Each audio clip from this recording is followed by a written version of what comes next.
welcome to this latest episode of Hard Hats and Headspace with me, Stuart Wallis. Today I have my pal, Phil, who is the CEO of Core Group, Everett Sky, Your Talent Hub, and the next one, and the next one. But listen, serial entrepreneur and all-round good guy. Really delighted to have you on the show. Welcome, Phil. Thank you. That was a great introduction, mate. Making me feel very special. Well, you are very special. One of my mates. So Yes. special, Sky turned itself on. I- I'll turn that back off. Thanks for having me on, Stuart. It is an absolute privilege, and I've been watching these, and in envy, really, hoping I got the invite, and here we are. Yeah, well, it was a matter of timing really, that we were going to get there. But look, I think I know you for bloody hell more years than I care to remember now. But I watch you. Obviously, you're younger than me, Not much. but not by much. I see your roundup, Ridgewell's roundup each week, and I watch your videos on LinkedIn. But also, I see you privately as a pal and a mate, and I think you wear your heart on your sleeve, Yes. definitely. And I think today we'll explore a bit more about that, about what goes into running it. So, but for those who don't know you, I just spouted a load of company names there. Give us a little bit of background on Phil. Yeah, I am the CEO, obviously Phil Ridgwell, CEO of Core Group, real diverse portfolio of businesses that range from your sort of tier 2, tier 3 civil engineering, telecoms, contracting business to sort of human capital, both UK, US, and mainland Europe, in a number of sort of different brands and different guises. Obviously, my background is construction. I'm starting out life as a design engineer and moving into sort of recruitment, human capital in that sector, specifically fire protection. And we've sort of gone on and grown the businesses and expanded the group over the last sort of 15, 16 years. And yeah, I think people throw around the word entrepreneur. I find it a little bit cringe, as you're fully aware. I enjoy new. I'm like a raven. I think I enjoy new shiny things, and I enjoy sort of the startup phase of a business, and that hard yards in getting a business off the ground, and that where you're you're involved in the day to day, really trying to move the needle, and it's something I've taken through my whole career now, and in running the businesses. I'm still very, very much touch tight with all of them, and very much helping and assisting drive them forward, and getting them and the people within them to where they want to be in their individual careers, I guess. Yeah, and I think I've seen that firsthand, watching you give someone the opportunity to stand on their own 2 feet, but give them the backing, whether that's the hardware resources or it's the finance or the guidance or whatever it is from being a business I think runner. I think too much running a business is almost glamorized, or being a leader of business is glamorized. It's and I think some people use it to fuel egos and all them sort of things, rather than doing what it's really there to do. And it's there, for enjoyment. It's there to, for you to support others in giving them opportunity, but it's also there to sort of give, selfishly give you a life that you might otherwise have. I think the position I find myself in as a business leader is a privileged one. I'm surrounded by some very inspirational people, and some people that elevate me to allow me to do what I do. So it keeps me on my toes, and that's really become apparent over the last couple of years within the group, and the various different appointments that we've made and moves that we're doing. They're very definite, very calculated, and very structured. It all does sometimes to me seem like chaos, but there is method in the madness, as they say. I suppose for you, looking at it, I look at your business closely, I suppose, because I know you, and I'm like, okay, what's he doing now? So I could see a little bit from your eyes where you're all these plates being spun, and I think each of those plates feels like they get your attention. So and they're spinning, constantly spinning. You do a wonderful job. And listen to me with all the analogies here and different things. I think if you find enjoyment and pleasure in what you do, it becomes a hobby rather than a job or a problem. obviously we'll go on to talk about it a little bit more, but people talk about, and we've discussed it at quite some length over the years, but people talk about this work-life balance. I think we've openly had troubles individually with that. I do find solace in my work at times, and I do find some semblance of the word I'm looking for, but I find comfort, in what I do. Yeah. It's my home. It's my mecca almost, and You're good at this, right? That's what it is. You're good at it and you're confident. So I'm good at my job, so I'm confident in my job. And there are rules that surround it to a degree. And you go and you play by your rules as an individual and my rules as a leader in my field. But I suppose when you go outside of that and it's no longer business, Mm, that I can be hard. yeah, and it can be, and I almost find myself in my private life, and I've been guilty of it with my kids and my partner and my wife, at times of acting a little bit, like the manager, like the boss, and not be, structuring my conversations and how I manage certain situations within the family home like I would at work. Yeah. Sometimes you've got to turn that switch off, which they have no problem reminding me. Yeah, and it's hard. My wife accuses me of wanting to fix things all the time. Right. And this doesn't mean on a DIY basis, by the way, because I'm rubbish at DIY. But she came, simple thing like we might get a TV in a certain part of the house. So I'm not telling you, so you go and get one now. I'm just telling you at some point we should do that. Right. And I reckon you're probably not too dissimilar. If your wife said to you, I want a telly in the bedroom because we don't have one, be there next day. It's something that my board do constantly talk about. Actually, they talk the fact that I'm 100 miles an hour. I'm a doer. I'll pick something up and I'll absolutely run with it. And they have to very often pull my chain, if you will, and sort of hold me back to stop me running off into a dark hole, I suppose. I think there's a balance and there's a place for that, and it's in business. It can be your absolute superpower, Yeah. but on the flip side, it can absolutely trip you up and you land on your face, scraping on the concrete. But I would much rather have it than not.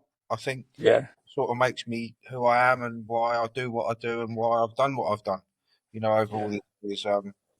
But it's not. It's never easy, is it? I mean, like I said, I think if you find comfort and happiness and pleasure in the people that you're surrounded by and what you do as a purpose, I think it does make it getting up at 5:20 every day and and setting about the day to a less motivated or disciplined person, it absolutely cripple you. Yeah. Absolutely. And I think you said something there about sort of the people you're surrounded by or you employ. Hard to get that right, isn't it? Yes, it is, and I think we've kissed a few frogs over the years, and even much recently.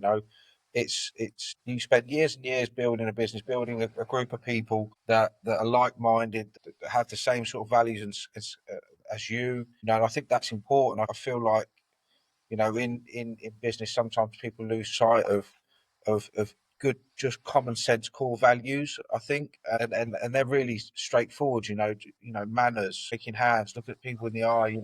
Real good, real good core values that people lose sight of. And we did it recently, to be honest. In one of the businesses we launched, we allowed a cancer into our business. We allowed a person that um, had nothing but negativity and bad intentions around a business. And growing a business is great, and it's key, people are key to what we do and everything we do. But it needs to be the right people, and that's been probably over the last 6 to 12 months, probably my biggest learn in 20 years. Yeah.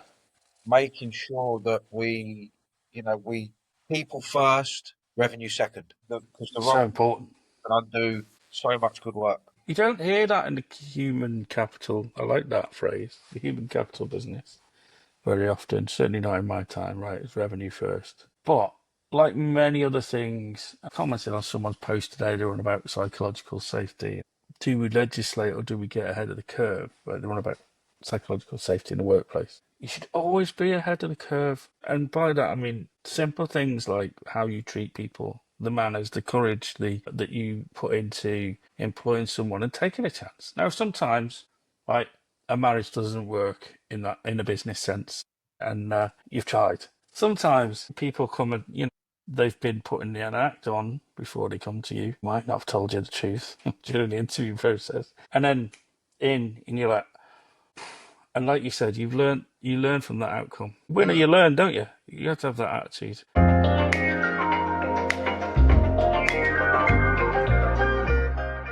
I think a lot of people, people can be put off by that.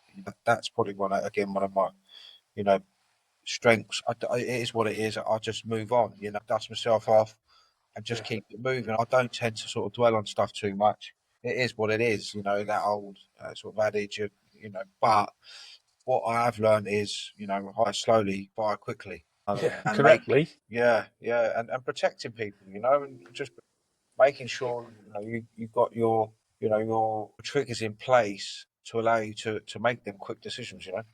Yeah, and I think actually, what is so? I mean, I sit in a weird position in my role and have done for a very long time. Right, I sit um, not 100% on either side of the fence. I try and be a politician. If someone Yeah, said to me, "You're a politician," I don't try and be a politician. I just am, right, behind the scenes. But I see from the employer's side, people like you and people I work for trying hard to keep people employed properly and Mm. gainfully and securely, right? So navigating the peaks and the troughs. And then I see the other side of it, which is the employee side, where they don't understand. They don't understand the impact that has on the employer. They just think that I'm just a number to them, which is never true, right? I know. And the reason I'm saying this is I've known you for a very long time, and I see, Phil, when you have to come away from those decisions, Yeah, yeah, right? And you don't necessarily put it down, right? Because you're a good person, and it's hard being a good person. Sometimes better to be an arsehole, right? For your own head. But yeah. honestly, the impact on you of those decisions, where does it take you? I think, look, privately, as a business leader or manager or owner, whatever you want, a sort of label you want to put on it, you have to publicly keep dusting yourself off. People Yeah, look to you as a person of strength. People look to you as someone they need to turn to, and I try to be that person. As you said, in the opening, I'm quite open and honest with thoughts and feelings, and and some of the dark places that these troublesome times or difficult times in business can take you, and they can take you to some very dark places. And I've been there, through the years, bad business decisions or losses or bad people, and I think as a younger man and a business owner, I would turn to drink and going out, or doing all the yeah, sort of crazy shit that young people do. But now, as an older person, the ripe old age of 43, I've done that whole journey and I've learned so much about myself and what I need to do to keep me straight, and keep my yeah, mind right. And what I don't know whether that, you know, the neurodiversity thing, very undiagnosed, but I am very, very regimented in how I do things. I'm very structured in what I do. And, yeah, I have, fitness is a big part of my life. I have to do fitness every day or some form of training every day to kick my day off in the right sort of vein, So I've turned, well, rather than having bad habits, I've turned to, that addictive personality. I've made them good habits and got addicted to some good habits, and having that gym was my outlet for many years, but obviously not being able to do that now, transferring that into to a gym setting and having a structured program that I train to every day that's set for me by my old strength and conditioning coach gives me that ground zero to work from. need it, don't you? Because I mean, I have been the addictive personality that went the other way. So I'm playing catch up with Phil now. I'm trying to be more, building habits that are the right thing to help you cope. I mean, I never really saw myself as a leader, strangely, when I was responsible for employing nearly 500 M&E workers back in my Matthew Old days. Yeah. And I remember we had to reduce the workforce. We weren't winning as much work. People were buying work. Competitors that are still out there, right? And we all Yep. said at the time, they won't survive if they do this. Well, Matthew Allname's not there anymore, but those others are. And I'm not saying they did the right thing, because they've also, those people have held on by the skin of their teeth and been rescued by other parts of their business. As the business I do is part of a different one now. And it's still kind of there, those people. However, we didn't win some of the work in London that we needed to, and we had to reduce the workforce by about 150 M&E workers. And luckily I was early 30s at the time. It's a little bit more energy about me, and kids were not so much, they were tiny. But I tell you, I met every single one of those workers. And some people just came in and went, listen, we know there's no work, tell us what we're getting. Ow. And you're like, you're not even going to have a row, right? And then other people come in, I don't agree with this scoring. I've been up for weeks. I met every single one of those person. And those meetings took from 2 minutes to 2 hours. And you met them one to one to one to one all the way through. No directors, no other people. Because it was my job to look after them. Yeah, yeah. And so I felt that responsibility. To do it 150 times, I didn't sleep for most of it, because it was, it weighs on your shoulders, right? You've got that responsibility. Well, I suppose what I'm saying, I feel it. I feel what you're saying. And I think that was an early part of your career as well. So you're still going for a Yeah, massive learning curve anyway. Still huge. figuring out who you are as a business leader, who you are as a senior figure within a business. And there you are with this huge responsibility on your shoulders to go and, manage the expectations and the futures almost of many hundreds of workers that are looking down the barrel of an uncertain time. And so and the characters in our sector are characters, some of them Aren't they? huge personalities that I still speak to this day that have gone through my whole career with me. So Just going to say that, actually. It's a really good point you raised. The real characters, the ones that, because I spent time with everyone that was leaving or staying. You've got to look after survivor syndrome. The ones that are by your side, and I see them on sites, all right, Gaffer, you're like, cracky, you're not retired yet, sort of thing. But they're still going, they're still working, and you're like, good to see you. And, they give you a hug, you're like, but I made you redundant. Yeah, but you didn't want it. no, and I think if you conduct yourself, and it's like anything, isn't it? If you're consistent in your behaviours, you're conducting yourself. Anyone can put on a mask for an hour or two and be Yeah. something they're not. That mask soon slips, and the industry and the sector that we're in are filled with people that have got lots of street smarts, lots of common sense, working class people that have been around and about and know a thing or two about life. They're not, so they soon spot or pick a wrong one, if you will. Yeah. Someone that doesn't, always try to act with integrity or tries to act as a, as they should. But I think that, and this sector is particularly tough for it. There's a lot of people out there that are, you know, charlatans, fly by nights, dodgy, for what Definitely. word. And I think them people at one point or another will soon be found out, relatively quickly. No, so it's a people's game. This you've got to be likable. You haven't got to be everyone's best friend. No. You haven't, but I was always told by a very wise man, I'd rather have a hole in my floor than an asshole. And that for me is always sort of rung true. And it's, and people buy from people, and your business is a reflection of who you are as well. A lot of the Yeah. time, and I believe there's that laws of attraction and all that Yeah. sort of fun stuff, and you attract good people. And it's one of the things that I feel incredibly privileged by, is to be surrounded by some Incredible. unbelievable, incredible people. If that could be a superpower, that is mine. Yeah, I agree. And I think when I look at your people buy from people, it's so true, right? I have bought products from different people, right? Different businesses. Sometimes it's agency stuff, sometimes it's IT stuff, sometimes whatever it might be, right? But first of all, I go and talk to the people I know, right? The people I like, because Once upon a time, they came into my life and they made an impression on me. Sometimes not always good, and they've had to roll back so far that they've become mates because at first you're like, you idiot, you know. But then there are those that just come into your life and you think, they know what they're doing. Yeah, yeah, Now, that same person, I have one pal, it would be wrong of me to name him, but when he sees or hears this, he'll know it's him, right? He's in recruitment, but as a tradesman by trade.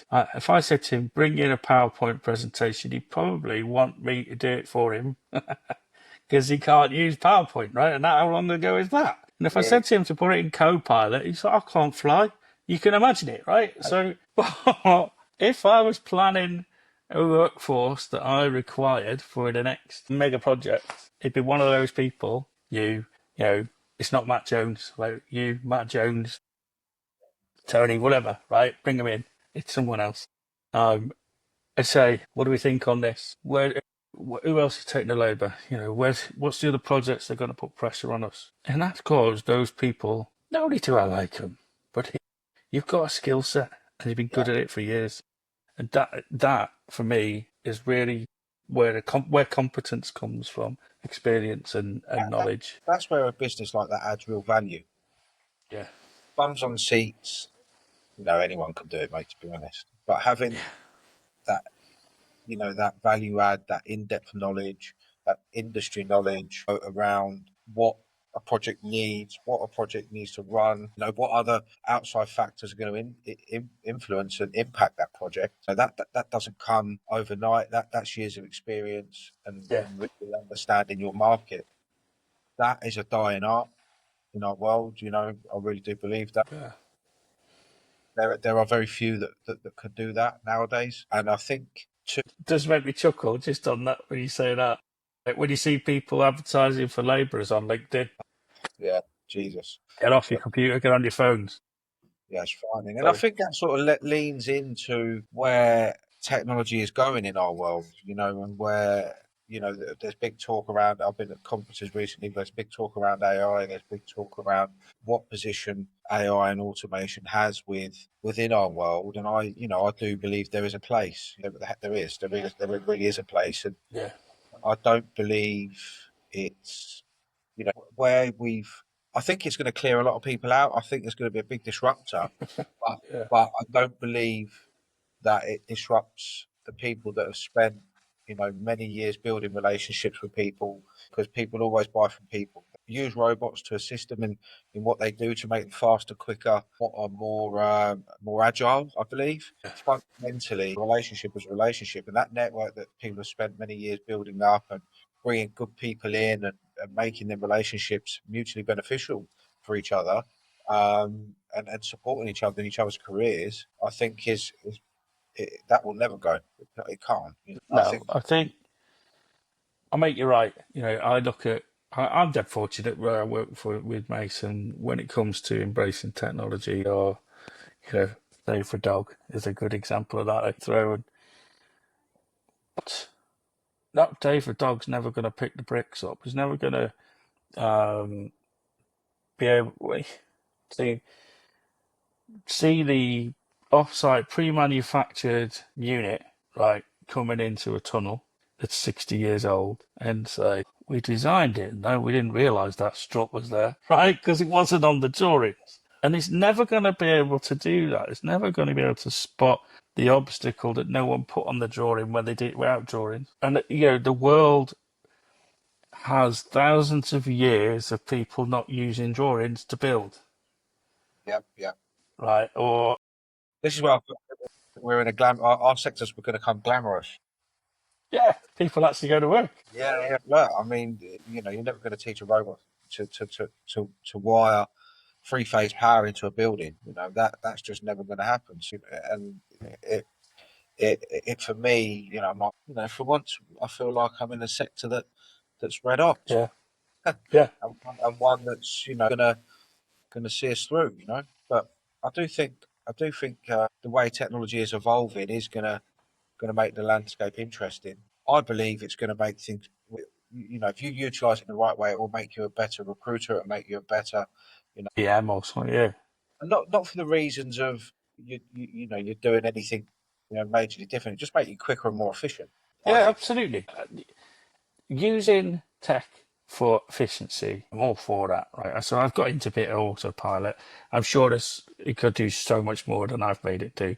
If I had, for example, 3 sets of notes from a meeting where I'm doing workforce engagement with probably 60, 70 people over 3 meetings. And so I do notes and I say who's there, and it moves and rotates around this workplace, and then I'll come back and go back and back and back. So I've got to do a report. I'll whack all those into Copilot and say, find me the themes and who always comes and what are the actions, so that I can distill all right, just do my job for me. I'm sure it could, but I don't want it to, because I want to create my own dialogue. But it gives me all the headline stats in about 15 seconds. Oh, that's mad, isn't it? Yeah. That's just So then I crazy. can put it all in one document and sit there and read that instead of 3 documents and go, oh yeah, or actually it hasn't quite got that bit right. So you as a human need your, that's when your experience is always going to win, right? Because it hasn't quite got something right. So yeah, it is good. Hopefully it'll mean we can switch off when we go home, Phil. No chance, mate. Oh, that circling back to that, I think this, and I said it, what led on to obviously today. Obviously, the post I posted on LinkedIn, and as I do in Yeah. my weekly videos, and a number of people reached out and said, "Phil, you look really tired, and you sound really tired." And I'm like, "You know what? I probably was." Probably knackered, yeah. And I think running businesses is not for the faint-hearted. Being a leader is not for the faint-hearted. You have to be 120% committed to what you're doing all of the time. And again, it comes back to it's a hobby. For me, I'm absolutely obsessed with it. It's the ice cream man. Ice cream runs outside you. Oh, You become obsessed with it, and and I think any successful person will tell you that you have to be absolutely dialed in all of the time and be into it and live it, breathe it, 24 hours a day, 7 days a week. And that's what it is. If I'm not asleep, I'm doing something to do with work. I'm on the phone, I'm WhatsApping. My attention's never far away from thinking about next strategy, what we're doing with this, what's the AI rollout look like, reporting, what are we doing with that, meeting this one, doing that one. What's the framework? Your mind's there. I've even mastered the art now of watching a film and being able to message at the same time and still staying on with the film. I think, under the rain. like I said, I'm really lucky. I've got, both my kids are grown up now, and I'm a granddad. So I've, I've got, I've had a very understanding family over the last 20 years that have fully backed me into what I'm Yeah. doing, have fully supported me in my career, and at their detriment at times, which I do carry a fair bit of guilt for, I must say. And I do, while you can't roll back the clocks and you can't, go back and have a rerun, you can fall forward and try not to, well, not do the same mistake because you don't never change, but trying to adjust things to suit and be better at what you're doing, and that for me is, again, even on holiday, I structure my holidays around work. I structure my holidays, and I think a typical holiday for me is up early, gym, emails to about 9 o'clock, 9:30, breakfast with the family, some time with the family, bit of lunch, back to work for a couple of hours, and then the evening meal with the family. So it is a little bit, and they've been patient. They've been very good and very supportive of that, where others might have not. But you Yeah. know, Do you switch off? Do you get to switch off? I don't, and I don't. I think I've got into such a habit and such a forward going momentum as I don't think I know how to. It's the honest truth. Oh, okay. But then, do you want to? Do you want Um, to be able to switch off now and again? what one of the people that I was talking to actually today said.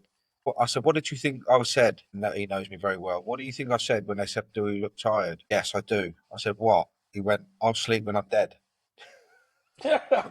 Yeah. Oh, Bon Jovi there. Yeah. Live while I'm alive, asleep when I'm dead. Yeah, yeah. That was my Oh, sort of my stock he's answer. winding us up, him, isn't he? Yeah, screen Yes, man.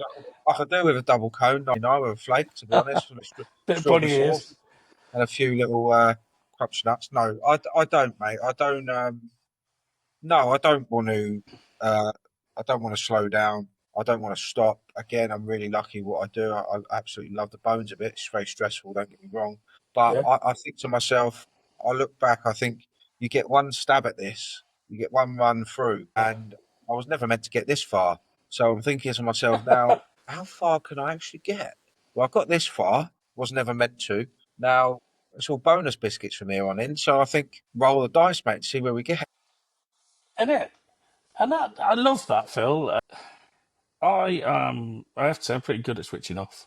Other people say I'm not terrible because there's a bit of me that's always on, always wondering when my phone buzzes in my pocket, wonder what that is.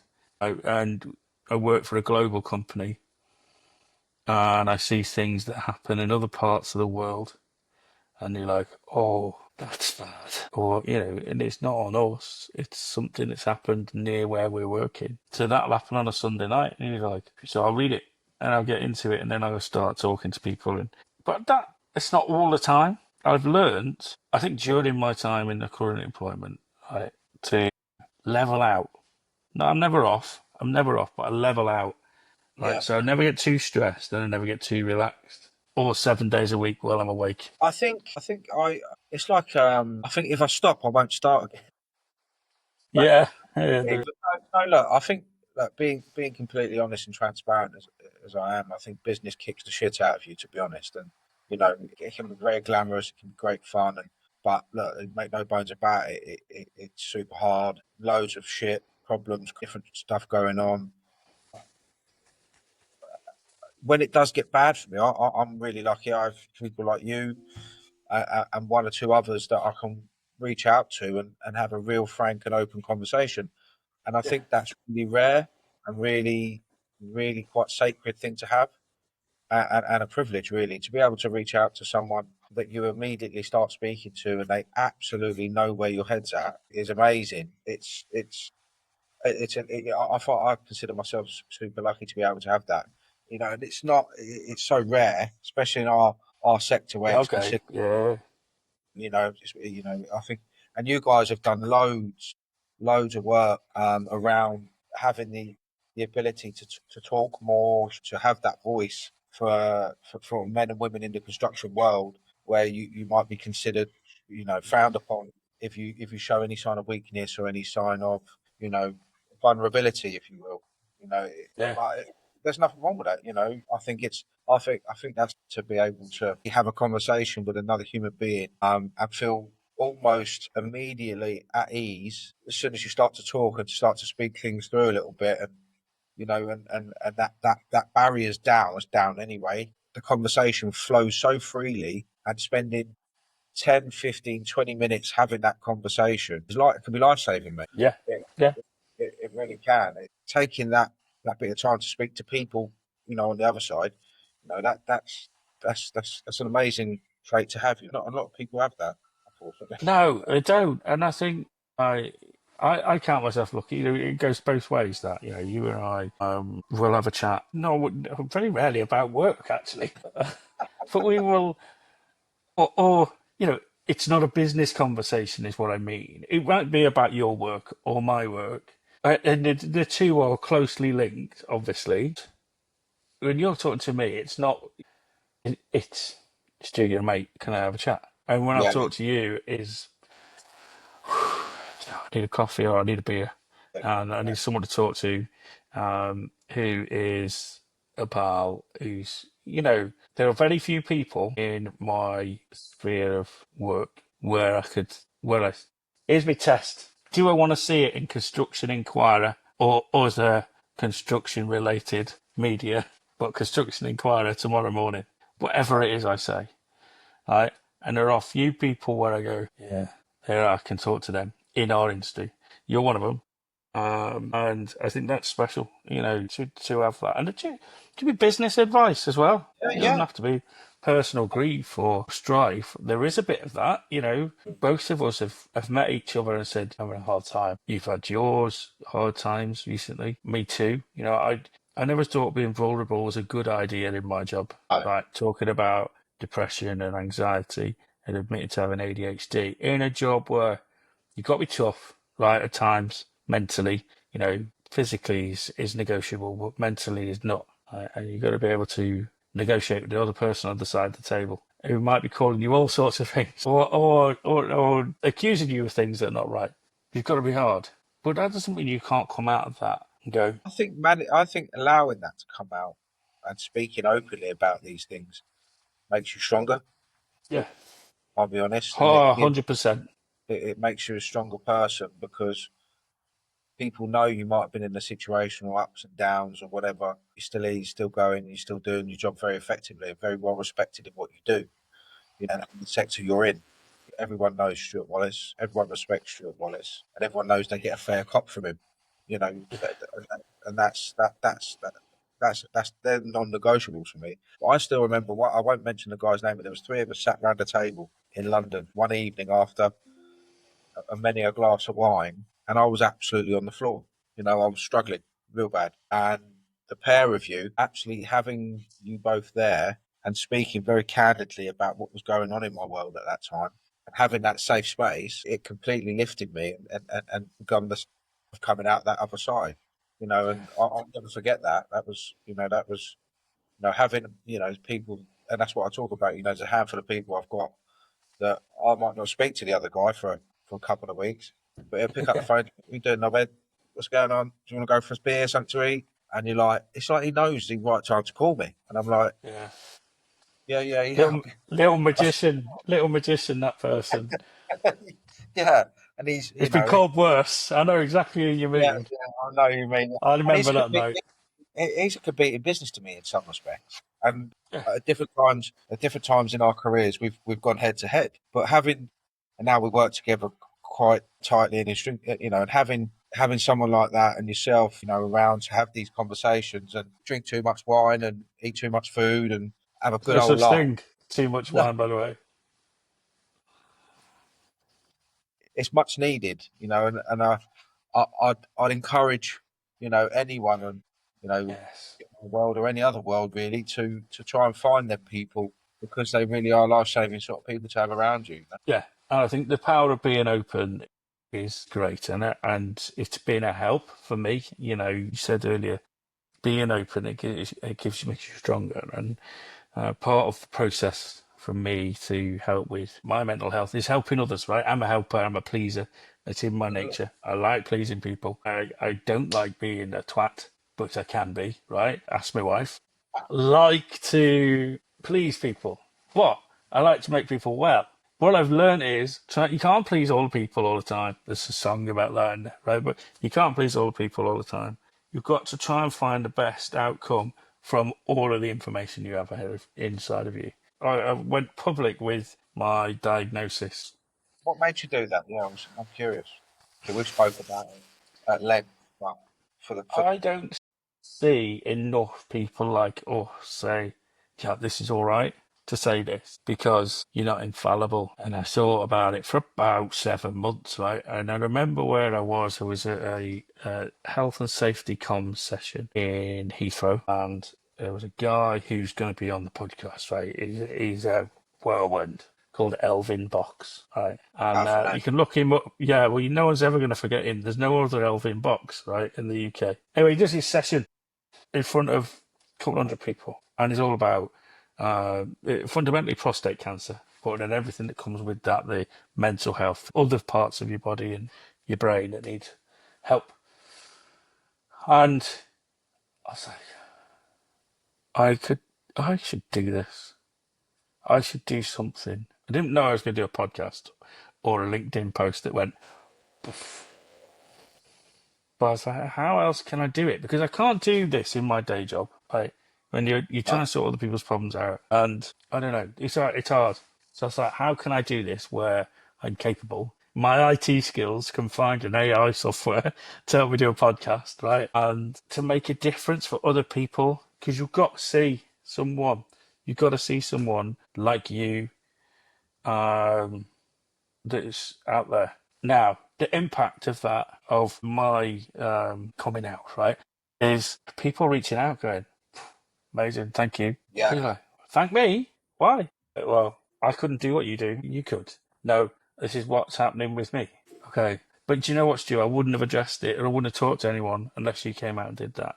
okay, me, like, because this is me all the time. You know that. Yeah, no, yeah, I can. I will testify to that. You are definitely. And There's no show. no, You are so no Stuart. sides to me. No, no. You know, my CEO will say the same thing, and then the labourers on site and the subcontractors. But I just go back to, I think it's helped me see that coming across or publicly talking about this has helped others, and that gives me Yeah, a buzz.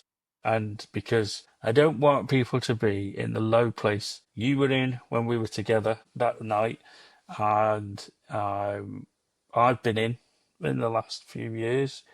Um, and by the way, what you were saying earlier about work being your place, if yeah. I didn't work for my employer doing my job, oh, I'm not sure I would have been in such a safe place. I'm not sure I would have been in such a good place because It gives you that ground zero, purpose. doesn't it? It gives you the purpose. It gives you the ground zero, something to hold on to. This is mine. Yeah, yeah, This is what I'm doing this for. This is my purpose. This is my yeah, why. This is what and it anchors you. yeah, Because you can go off in all sorts of crazy, know, doing all sorts of madness, if you want to, and you having that's something that you can go back to and go, actually, I've got responsibility here to a lot of people, yeah, that rely on the business for, their health and well-being, their finances, their future, having yeah. that's a burden to bear in itself, but a good one, one that I Oh, use it's fuel. a buzz, isn't it? I mean, um, it's hard, but it's what gets you up in the morning to think, I can't let these people down or myself. Right, so if I'm my best today, everyone benefits. Now, I reckon someone said I was blowing my own trumpet on this last year, and they nearly got that report shoved up there. I think 96% of what I do for a living, no one notices or knows. Yeah. I on purpose. So I've started shouting a little bit about that. Yeah. Because if there's no problem, right, is it because there's no problems or I've done my job well? Is stopping any problems, any issues? Isn't it? For sure. The latter. You won't believe the amount of people that think that's it's by luck. The, you know, Uh, the too many people need to see something, touch it, yeah, taste it, to feel like it's real. Well, that's just not the case. There's lots, nothing goes AB.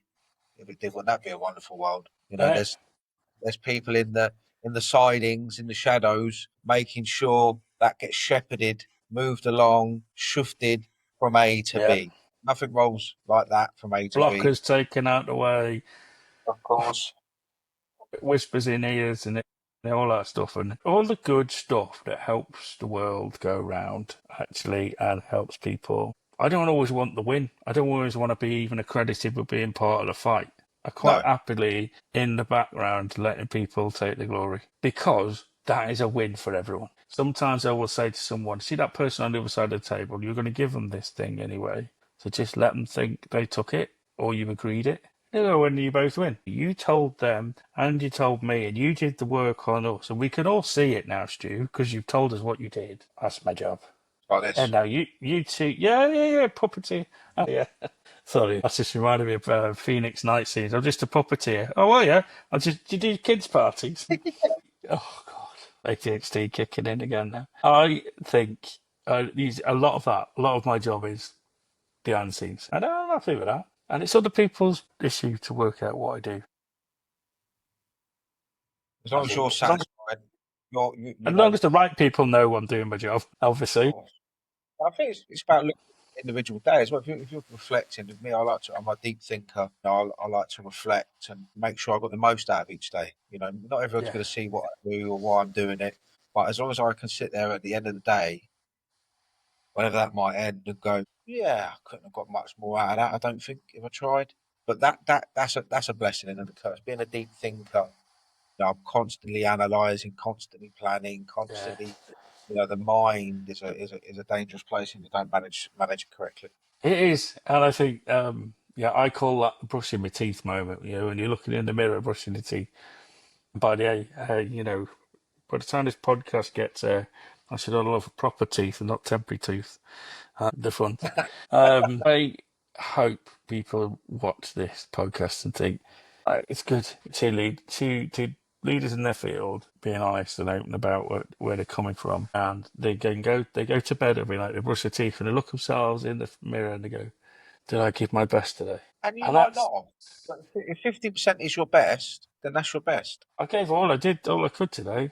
Then I'm all right with that. And I Me feel too. like it doesn't mean you have to run a marathon every day, does it? It means you might have gone out and bought the trainers or whatever it Exactly. might be, but you've done the best of what was required for that day, and I think that's that's when people get confused. They think they've got to absolutely nail it to the wall every single minute of every single day. hmm They absolutely drive themselves into the floor.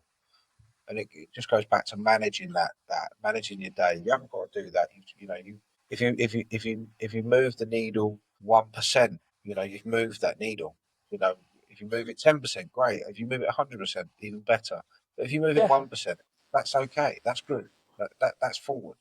That's progression, and that is all part of building the momentum. And I think that gets lost on a lot of people. They think they've actually got to take it Yeah. 120% every day, and it's just not. It's not There's realistic. also there's those people that don't even think about it. Just go work, go home, go work, go home, because they've got enough on their plate. But I encourage people. I do in inductions, project inductions, and I love doing them now and again. I'm on so many projects, I can't do them all. Standing in front of people and saying, "These are 7 behaviours. We do what it used to. We do 7 behaviours, and one must be your best." What I mean by that is, when you go to bed at night, you brush your teeth. Did you do your best today? Were you your best? No. Well, that's all right. Resolve why. Go again tomorrow. Going to sleep in a minute, and then Yeah. you could put that down and try and get up and do your best again the next day. And if you're knackered, the best you can give is 40%. Then you give your best of what was left. Yes, and Right. that's more than enough. And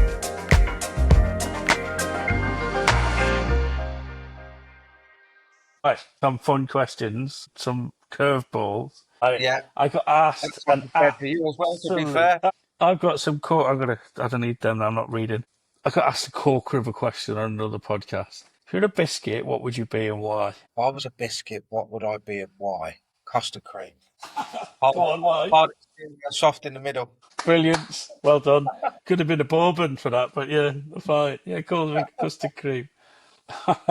Best bit of non-work advice you've been ever given. Best bit of non-work advice have ever been given. You can go just advice if you want, if that's too I'll go. narrow. I'll go advice. As something I really over the last sort of good few years I've thought is strong. And for me, it's believe none of what you hear and half of what you see is is one I live by. Yeah, I just think the world is a very strange place. If you believed everything you heard, you're a very foolish person. And really do believe half of what you see because there's a lot of smoke and mirrors going on in the world right now. Yeah, yeah, I know. Without being too controversial, Yeah, let's not do that. I don't want to get cancelled before I get to double figures on podcasts. Favorite movie of all time? favorite movie of all time. I'm a movie man. I love films. I love watching TV like that. But like I said, I've mastered the art of watching a movie and working at the same time. Strange. Favorite movie? I'm going to say Shawshank Redemption. Nice. Yeah, I mean, that's a I like. classic, to be fair. Yeah, I like Shawshank. I've got a number of different movies. I like action movies. I'm a big fan of the Marvels. Happy Gilmore. Number two's coming out, but I feel like it's going to be a Yes, load of this shit. week. To be honest, it's going That'd to be ruin me. it. That's me and you. Yeah. Okay, one that's just popped in my head there, which is favourite Marvel character. Favorite Marvel character? I'm going to say Thanos. Oh, yeah. That's amazing. He's a complex guy. Isn't he? Well, that's a very interesting one. I've got a couple for you, to be fair. A couple of Go questions I on. prepared, and it's a bit work related, but I'm going to go. I did prepare a few, to be honest. What's the most non-construction job title you've ever heard on a project? Chief Vision Alignment Officer, Concrete Whisperer, perhaps? The most non-construction related title on the project.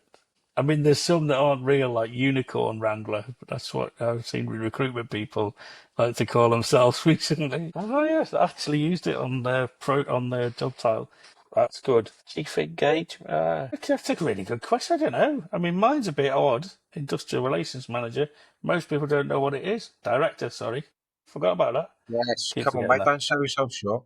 Go on, and we'll go to the next one. What's It's, the most ridiculous thing you've seen on a construction site that somehow worked? that somehow worked. Wow, that's a good one. Right. So, we were building a technology center for a very well-known car manufacturer. I'm being careful now. And said team principal from racing team slash car manufacturer lost their driving license for speeding, ironically. Right. Now to you and I in the rest of the world, that would be a disaster. Right, not being able to drive. This person did not lose their helicopter license while speeding. Watching them come in and then all of a sudden do a helicopter view of how the project was going was incredible. So the most bizarre thing is doing a toolbox talk in the morning, turning up, everyone laughing at me saying, "Why is the Labour manager here?" And then there's a helicopter overhead. Well, that makes sense. We can't hide how good we're doing now, can we? On the build. So yeah, that's the most bizarre thing I've seen, and it worked. So, and last, you're stranded on a building site for a week. What three things or people do you bring with you? Right, three things or three people or both. Whatever. Right, three things. I would definitely bring my phone because I've been lost without that. I couldn't play Block Blast or whatever it is my kids got me addicted to, and be able to look at my emails and whatever. So my phone, people. I'm going to take my phone and two people. I'd take you for sure, right? Because I think we'd have a laugh. And if it got really desperate and there's no food, one of us could feed the other. To be honest. Yeah, there's plenty of meat wrapped around us, mate. That's for sure. And I think I would take. I don't think I'd bring my family because they shouldn't be on site. No, Right, so I'd good probably on. take. I'm going to shout him out. I'd probably take Dean Toohey with me because he could entertain us, He would be absolutely value for money, that guy.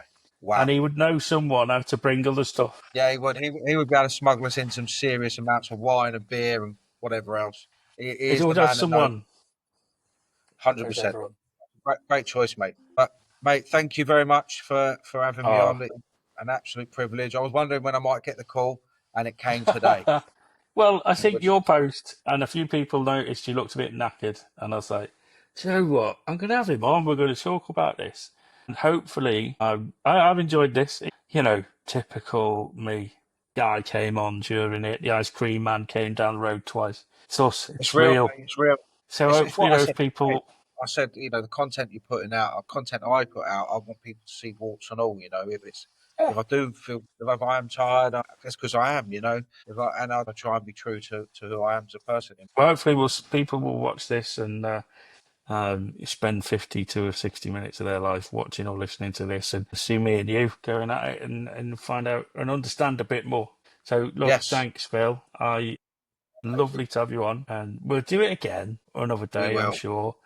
And in the meantime, have a wonderful rest of your day, and I will see you very soon. We will do All right, indeed. mate. Thanks, Stuart. Cheers, mate. Bye bye. Cheers, mate. Bye.